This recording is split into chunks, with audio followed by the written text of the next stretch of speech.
Well, like almost any type of personal injury case, the conduct of the injured person is scrutinized.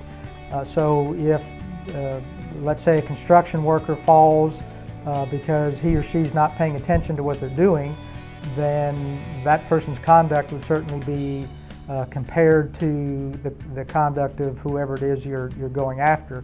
And just because an injured person had some responsibility doesn't mean that they're not able to collect any money. It would just result in a reduction of the amount of money that would be collected, or in some cases it would completely bar any recovery depending on how negligent the jury determined the person was.